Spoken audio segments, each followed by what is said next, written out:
సర్కార్ నిర్లక్ష్యం ప్రజలకు శాపంగా మారుతుంది. ఇప్పటికే కాళేశ్వరం ప్రాజెక్టుపై కక్ష కట్టి నీటిని విడుదల చేయకుండా రైతులకు ఉసురు తీసుకుంటున్న సర్కార్ ఇక సీతారామ ప్రాజెక్టును పట్టించుకోవడం లేదు.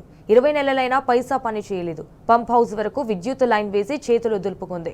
విద్యుత్ కనెక్షన్ ఇస్తే సుమారు 2000 ఎకరాలు సాగులోకి వచ్చేది. ఇటు ప్రభుత్వ నిర్లక్ష్యంతో రైతులు 20 నెలల కాలంలో 4వ పంటను నష్టపోయారు. కేవలం 5 కిలోమీటర్ల ప్రాజెక్టు పైప్లైన్ పనులు పూర్తి చేస్తే 5000 ఎకరాలు సాగులోకి వచ్చేది.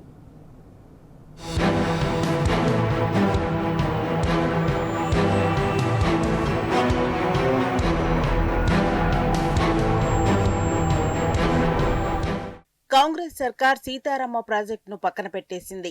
20 నెలలైనా పైసా పని చేయలేదు. పంప్ హౌస్ వరకు విద్యుత్ లైన్ వేసి చేతులు దులుపుకున్నది. విద్యుత్ కనెక్షన్ ఇస్తే సుమారు 2000 ఎకరాలు సాగులోకి వచ్చేది. ప్రభుత్వ నిర్లక్ష్యంతో రైతులు 20 నెలల కాలంలో 4వ పంటను నష్టపోయారు.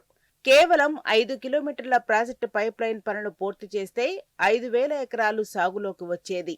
జయశంకర్ భూపాలపల్లి జిల్లాలోని భూపాలపల్లి మండలం గొల్లబుద్దారం సమీపంలో భీంగణ్పూర్ రిజర్వాయర్ వద్ద బీఆర్ఎస్ ప్రభుత్వం 2020లో సీతారామ ప్రాజెక్టు నిర్మాణానికి శ్రీకారం చుట్టింది.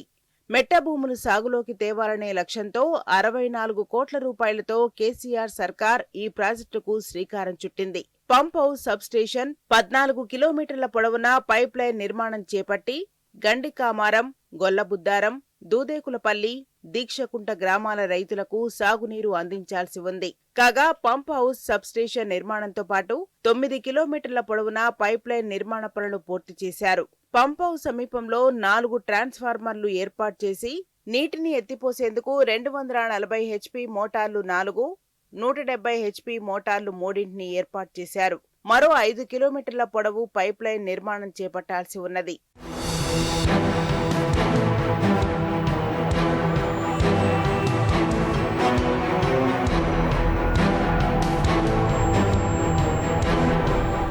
సీతారామ ప్రాజెక్టులో పెండింగ్లో ఉన్న 5 కిలోమీటర్ల పైప్లైన్ పనులు పూర్తి చేసి విద్యుత్ సౌకర్యం కల్పిస్తే 5000 ఎకరాలు సాగులోకి వస్తుంది. భీంగణ్పూర్ చెరువును దేవాదుల రిజర్వాయర్గా మార్చడంతో నీరు పుష్కలంగా ఉంది. ఏటూరు నాగారం ఇన్సీక్వెల్ నుంచి గోదావరి జలాల దేవాదుల పైప్లైన్ ద్వారా భీంగణ్పూర్ రిజర్వాయర్కు చేరుతున్నాయి. ఇక్కడి నుంచి 3 ఫేజ్ల ద్వారా రామప్ప, పులుకుర్తి, చలివాగు రిజర్వాయర్లకు చేరుతాయి. కాగా భీంగణ్పూర్ రిజర్వాయర్ వద్ద ప్రాజెక్టు నిర్మిస్తే మెట్ట భూములకు సాగునీరు అందుతుందని భావించిన బీఆర్ఎస్ ప్రభుత్వం ఇక్కడ సీతారామ ప్రాజెక్టు నిర్మించింది. 6 కోట్ల రూపాయలు వెచ్చించి పైప్లైన్, విద్యుత్ సౌకర్యం కల్పిస్తే రైతులకు ఇప్పటికీ 4 పంటలు పండేవి. కనీసం విద్యుత్ సౌకర్యం కల్పించినా 9 కిలోమీటర్ల మేర ఉన్న పైప్లైన్ ద్వారా సుమారు 2000 ఎకరాలు సాగులోకి వచ్చేవి. కాంగ్రెస్ ప్రభుత్వం ఈ విషయమై నోరు మెదపకపోవడం రైతులకు శాపంగా మారింది. గత వేసవిలోనే అధికారులు పనులు ప్రారంభించి రైతులకు సాగునీరు అందిస్తామని చెప్పినా పనుల్లో కదలిక లేదు. వేసవిలో పనులు పూర్తి చేయిస్తే ఈ కరువు పరిస్థితుల్లో రైతులకు ఎంతో ఉపయోగకరంగా ఉండేది. చెరువులు, కుంటలు నీటితో కళకళ్లాడేవి. ప్రస్తుతం వానాకాలం కావడం, రైతులు పంటల సాగు ప్రారంభించడంతో మళ్లీ ఏడాది వరకు పనులు ప్రారంభించే అవకాశం లేదు. వేసవికి ముందే నమస్తే తెలంగాణలో 3వ పంటకు మోక్షం లేదు అనే కథనం ప్రచురితం కాగా అధికారులు కేవలం విద్యుత్ లైన్ అందించారు, పైప్లైన్ నిర్మాణం మరిచారు.